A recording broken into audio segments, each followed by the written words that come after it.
Welcome back, everyone. I'm so excited to be here again with Tia Delaney Stewart and also Dr. Bryan Gaines. Thank you so much for being here. Yeah, so this panel discussion is going to be all about self-care and also caregiving, two topics that are very near and dear to my heart.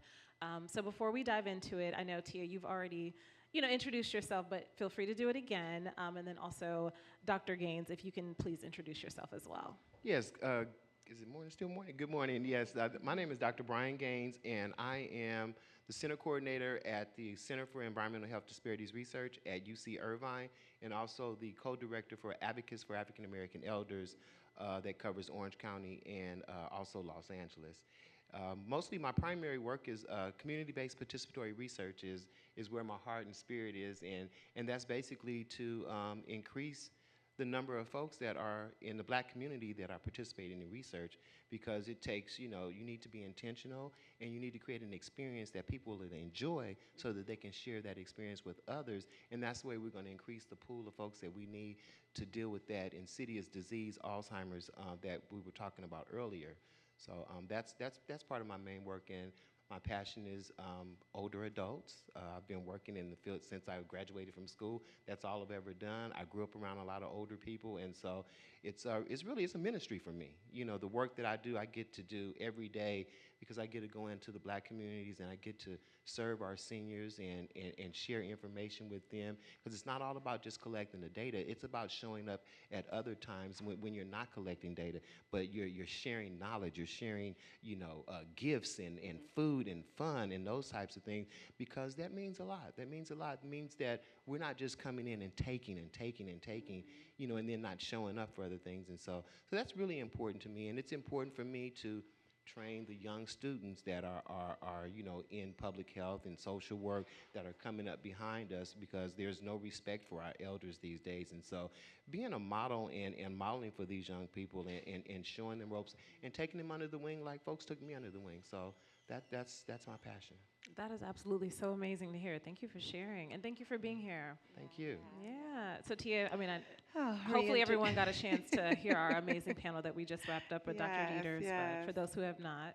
So for those who have, I am Tia Delaney Stewart. I'm a registered nurse, and I work in the area of aging. I am the Director of Diversity, Equity, Inclusion for the Alzheimer's Association, but I got my master's in nursing education, and I also am a hospice nurse. And so I share that because I know our conversation today is about caregiving and self-care. And as a hospice nurse, I have seen so many different caregivers throughout our community and realize that often, Dr. Gaines and I talk about, people don't identify themselves as caregivers. They're like, I'm just the wife, I'm just the husband or the granddaughter. And so I think it's important to have this conversation about self-care and caregiver support, especially with those in the Black community that are doing the work. No, I love that. And there's that layer. For me, this topic is so near and dear to my heart. My grandmother took care of, her grandchildren, I am a grandchild, her great-grandchildren, her children, her husband, and now she's in a space where she needs care, and my mother is her primary caregiver, and it's in turn impacted her ability to provide self-care, to herself. So excited to hear what you all have to share and what you have to say. So as we dive into the conversation, I wanted to ask, can you both recall the first time that you became aware of the term mental health, and then also how did your understanding shape your views towards it? Yeah, sure. For me, it started, I believe, in junior college. I took Psych 100, as most people do when you go to junior college, and it piqued my curiosity, the different things that I was learning about, bipolar, all these different disorders that were there. Got introduced to the DSM-4, where you have to have, certain things that are going on for you to be diagnosed with a particular disease or whatever disorder that it may be. And so that's really where it started for me. And I think because growing up, we didn't talk about mental health. It was just not something that was part of a conversation, oh, I'm having mental health issues or something like that. So, growing up, I think that there was a lot of folks in my family did have some mental health issues, but we weren't addressing them in that manner. But that was the first time I became aware of it, and I think it changed my views in terms of what was going on, because we have the mindset, oh, they just crazy, they crazy as a bitsy bug, whatever it may be, and not realizing that this person actually has a particular disorder, and that we can we can treat this, we can treat this, through support, other things before we get to the medicine. I'm not big on medicine, but those things that we can do for those diagnoses that we see, schizophrenia, depression, bipolar. I laugh about bipolar because I say all of us are bipolar. We all have, because for me it's like, get spiritual about it. It's peaks and valleys, and we all have them. You have time in your life where things are going well, everything's good. Good morning, how you doing? And when you get down in that valley, things are not so good. You're having some difficulties with things, and the highs and the lows, and so. But still, in all, I'd say that there's opportunity to help folks rather than ridiculing people, because sometimes we don't know what people are going through, and we don't know where that's going to push people. We have so much suicide going on these days where at one time I didn't think that black people would kill themselves, and now you're seeing this uptick in black folks actually committing suicide. And so yeah, it really changed my views about it when I realized that something was really going on, and that there was something that we could do. And then I think, and then pursuing a degree in psychology at the time, that wasn't enough for me. Because I knew that we could help folks, but in psychology we just study. You just create the studies. You don't get an opportunity to go interact. And so that's when I switched over to social work, because I knew clearly that this is a concern to me, and this is something I want to be able to do. I thought I was going to become a full-blown clinician, but of course I changed my mind because I wanted to do more macro practice. But yeah, that was the very beginning for me. That's actually one of the things that we talked about in one of the previous panels, how, growing up, you may have a family member and they're like, oh, this person's just crazy. And then you later on realize we should have stepped in and helped them, because oftentimes it's too late. Yeah. Well, for me, kind of the same journey as Dr. Gaines, as I went to school really to become a psychologist, not a registered nurse. And so that's really when I was introduced into really the depths of psychology and how our brains worked, and really more about mental health overall, because I think I wanted to be a psychologist because of things I saw on TV, and I just attached it to someone that helped people. But in my community, in my home, the things that I saw as far as literature, I didn't see black folks being affected by mental health or mental illnesses, right? So the more that I studied, the more I realized that there were a lot of things that I probably saw within my own family tree and environment in my own home as I was, an adult now raising children, that were connecting the dots, right? We didn't talk about depression. We didn't talk about being anxious. We usually, the word we used a lot was stress. Oh, I'm stressed. And stress was either high or stress was either low. So I think my first introduction was just my journey into school and education. And then as a clinician, I realized that, wow, almost everyone that you encounter was dealing with some form of a mental condition, I would call it, because it's not, I don't always consider it an illness, right? It's a challenge sometimes they're dealing with. So you may have a patient who has cancer, but you also are thinking about, how are they thinking about that cancer? Is it affecting their mental health?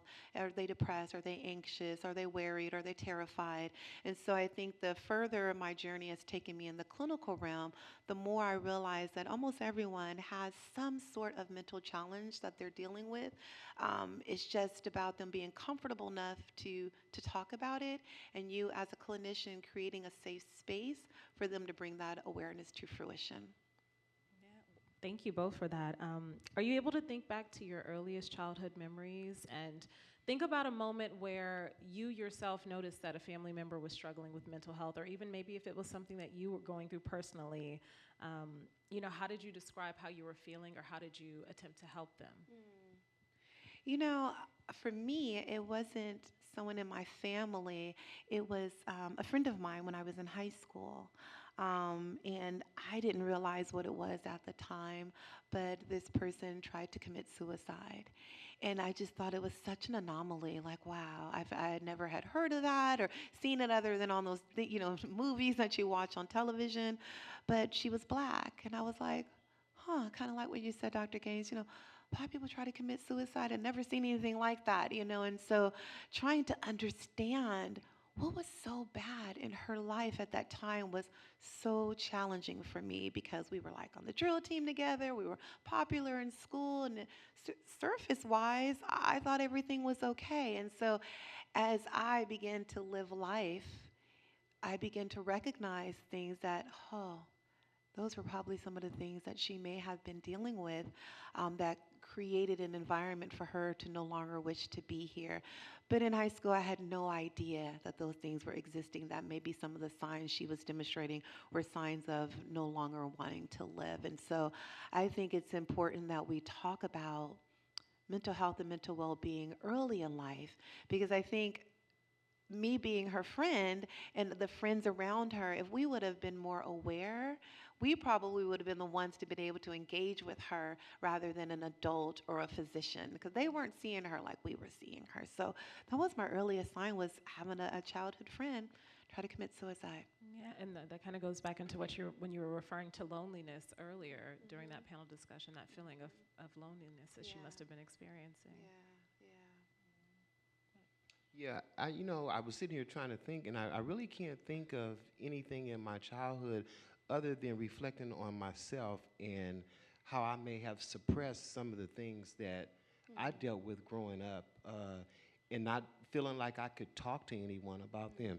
If I were having trouble, with, well, now we call it bullying and all that. At the time, we didn't have a term for it. Folks was just messing with folks, and I didn't like it. And but looking at and looking at how it impacted me and how it changed me, and not having someone to share that with. But there were many things that happened to me as a child that I kind of suppressed, for many years. And so that's when you ask that question, that's what I thought about. I thought about my own mental health and what I was dealing with, and not really having anyone to talk to about it. We didn't have all these fancy apps and phones and Calm apps and all this stuff at My that daughter time. loves the and so, Calm app. it was kind of, you just kind of, I guess you learn to suck it up. Yeah, you suck it up, and you just become kind of numb to some of the things that are going on, and I realize now, looking back, I just kept going. Yeah. I just kept going. I wasn't gonna let anything stop me. Yeah, I had lots of challenges. As I got, like my mom says, you waited till you got almost grown to start acting out. And it was like, but after those teens going into the 20s, those early 20s, it was difficult for me because I was struggling. I was trying to find myself and all kinds of things. And I can remember being in some dark spaces and places. Never thought about committing suicide, but I was in some very dark places. And even at that time, I don't want to date myself, but at that time there was there was no talk about seeing a therapist or anything like that. That was not something that we talked about. So basically, yeah, those were some things that I thought about as you asked that question. That and looking at now how we can address some of those issues, and knowing, and it doesn't necessarily have to be a therapist. Find someone that you can trust. Whether it be someone in your family, a good friend, but someone that you can really trust, that you can talk to. Because for me, it's like any chance you get an opportunity to talk about it, you're taking the power away from whatever that thing is that's really getting at you. You take that power away from it by putting it out there. And so, kind of like journaling, but having that conversation. I love that. So, Dr. Gaines, you going through that moment of self-reflection, and then also Tia, you going through that experience with your friend, how did that shape you and your understanding of mental health, and how did it inspire you as you grew in your career path and in life? Oh, well, for me, I guess all of the struggles that I had, it really shaped my career in terms of what I wanted to do. Started off with the psychology, and during that time, had a wonderful professor that told me that he thought that, I would probably make a good social worker. And at the time, I didn't know what that was, a social worker. I'm thinking, take kids from people's homes. I'm just like, because that was my only concept of it. He said, he started talking about MSW, and I had no idea I had no clue. But it really, knowing that I could help people because I didn't have the help was what I wanted to do. It was just in my spirit. And it just really made me want to pursue a career, no matter what it was, whether it was counseling, whatever it might be. But as I, started moving toward my education and decided that, I'm gonna jump on the Vermont bus one day, and I went up to USC to find out about the social work program because, now he's telling me about this MSW. And so I started exploring it, and I can tell you, with mental health, one of my many jobs, my first job was working with young boys that were in a group home that were level 5, which means they were at the highest level, and they were some rough kids. And then after that, I ended up working at Gateway's Mental Health Hospital, where I worked with murderers and pedophiles. And that was a huge experience for me. But what that taught me is that although I would have men sitting in front of me that have, set their girlfriends on fire. And I still have to make sure they get fed. I have to make sure they get their meds. I have to make sure. But it taught me to have compassion even for those that may have done wrong. Because sometimes you don't know what that person was going to, what led to that. It doesn't make any of it right, but having a better understanding. And so, yeah, that really, I knew when I was in school that I wanted to be in the helping field. I think I took, did they have those little inventories you take? Because I was lost. When I got to junior college, I didn't know what I wanted to do. I was totally lost. So I did that little inventory test you do, and you answer all these questions, and everything came up with the helping field, a social worker, a counselor, or whatever it may be. And so I knew that that's what I wanted to do. I did not know that I would find myself doing mental health work. But I can tell you when I was in graduate school, they thought I was going to go into clinical practice, but when it came time to choose my concentration, because you have to pick a concentration, first they throw you into whatever, the total opposite of what you like. If you say you like kids, they'll put you with old people. If you like old people, they'll put you with kids. And so I went through that. I wanted to work with older people, and so they put me, I was in Hollywood with Runaway Homeless Youth Program. But when it came time to pick a concentration, I decided to go more macro because I'm an entrepreneur, and I wanted to use those social work skills that I had to create programs, good programs that worked, and services and things in the community. That was my whole thing, but early on it was that clinical. But I knew that doing that macro practice would allow me to be able to touch more lives than it would being an individual therapist. And so that was my mindset, and my thought around that was to build, all these programs. And I did build some programs, but not what I had envisioned, because I was going to have them all over Los Angeles. I was going to have a warehouse for the commissary, for the food. I had all these ideas. I kind of went in a different turn when my dad was diagnosed with Alzheimer's. So, but yeah, that's what shaped me. Oh my God, thank you for sharing. I think for me, I didn't really, like I said, when I went to school for psychology, I didn't really understand the depths of what psychology was. I just think I've always known I wanted to help people. And I think it eventually led me to working in home health, and then eventually led me to become a registered nurse. And I think I began to do a deeper dive into understanding mental illness as a nurse. Because I really wanted to be able to provide folks with holistic, whole person care. And I realized in nursing school, we learned a lot about disease processes. But as I was seeing folks and their challenges, I realized that some of their lack of what we call lack of compliance, some of their lack of engagement was really about things that they were dealing with that had nothing to do with their actual physical condition.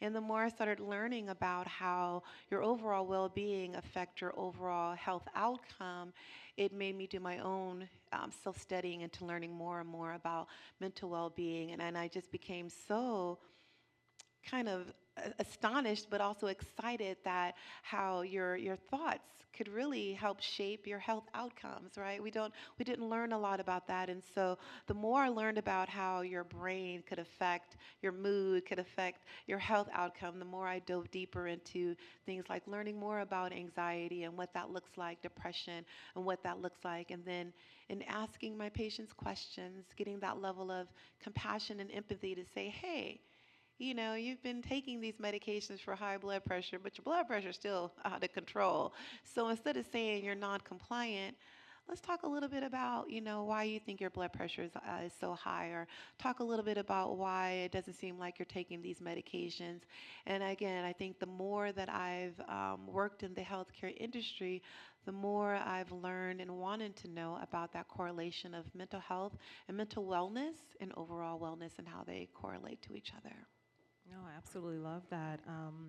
Can you both recall a moment for me when storytelling or sharing personal experiences helped change someone's perspective on mental health? I feel like for me, I mean, I'm already privy to so much information, but just listening to you all speak during this panel has enhanced my well-being so much. Yeah. So can you tell me about a time where you shared a story with someone and you feel like it really shifted their perspective? I'm going to share one that's very recent, and I mentioned it earlier in the panel, is the term loneliness. So, we talk a lot about being alone or feeling lonely, and we know that loneliness increases our risk for so many other diseases, especially our mental well-being. We talked about it increasing your risk for dementia by 40%, and I used to always be like, why do people feel lonely? I never felt lonely. I've been alone. I loved my alone time. My kids go off to school, bye y'all, go home, lock the door. But just recently, in December, my husband passed away. And I never thought at this age I would be a widow. And I know in sharing that story, it was like an aha moment. Like, this is how people can phase into an area of loneliness and not realize it. And once I realized that this is probably common, this is probably happening. And so the more that I'm able to say, hey, I am a widow, and I am experiencing loneliness and isolation, even though I have amazing friends and family, even though I'm so loved, even though I love being a nurse, even though I have Dr. Gaines right here who makes me laugh all the time when we're on the phone. When I go home and close that door, I'm lonely. And how is that affecting me overall? And so I think it's been very helpful for me to share my story, because then people are saying, you know what? I never really thought about it that way. I just retired, or I just moved here from a new city, and I never really identified that as being lonely. So I think the more that we're open to sharing experiences that we have and what they may look like, it definitely can help someone else identify something that they're going through and make that connection.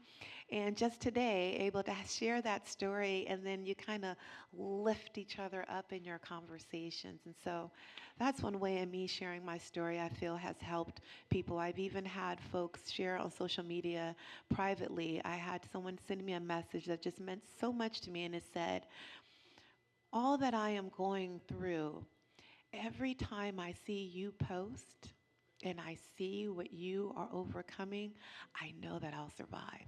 They said survive. Wow.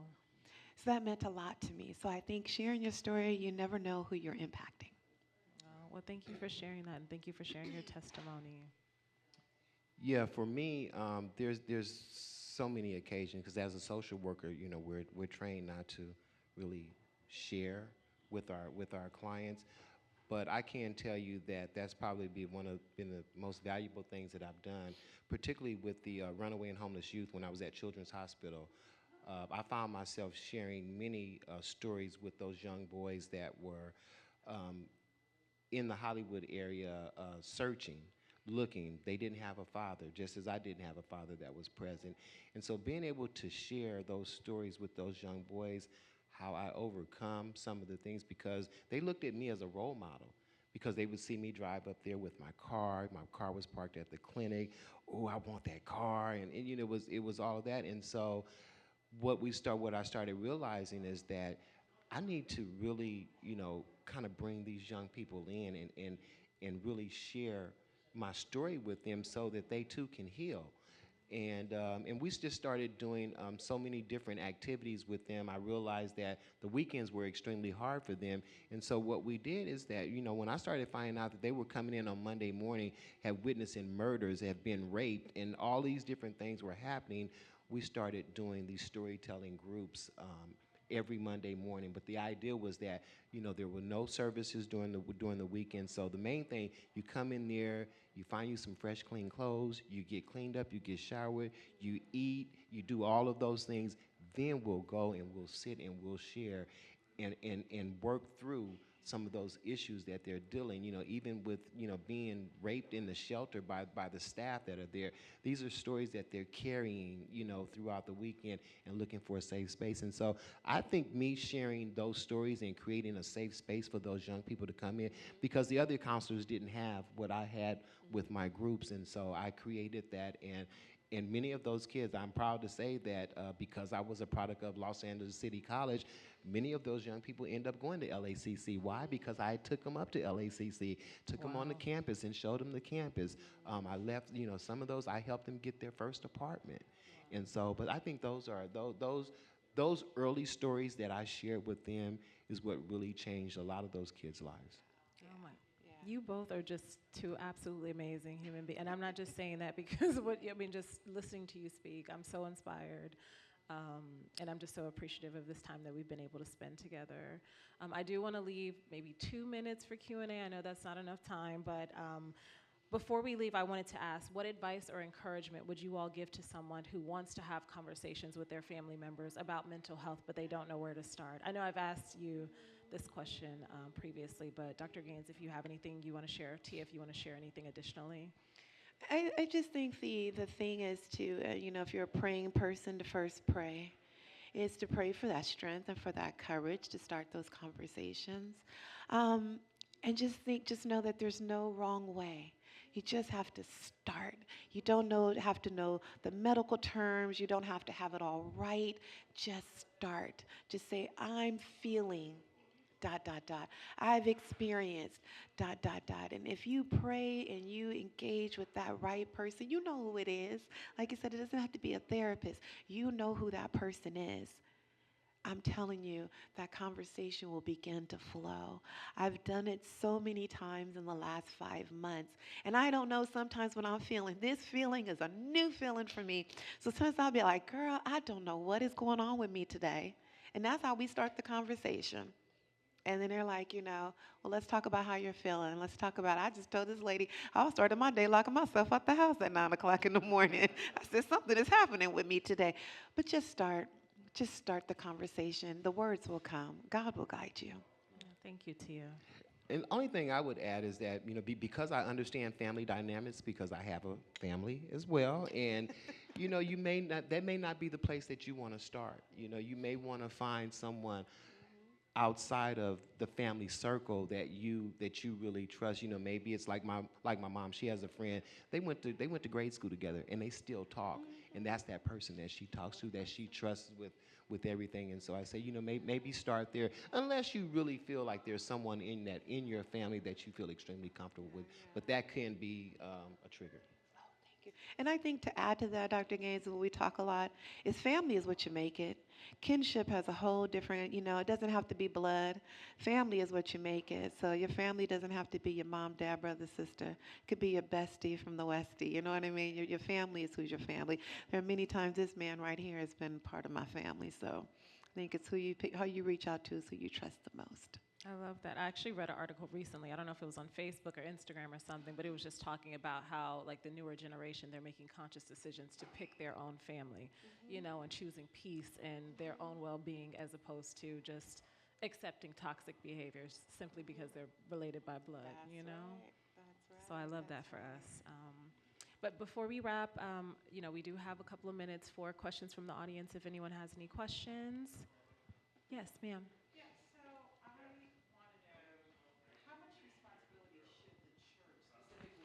Church, thank you, take with regard to mental health. I'm blessed to go to West Angeles Church of God in Christ right here down the street. And we have a full service mental health department in which I'm doing grief therapy for me having lost my mother in November.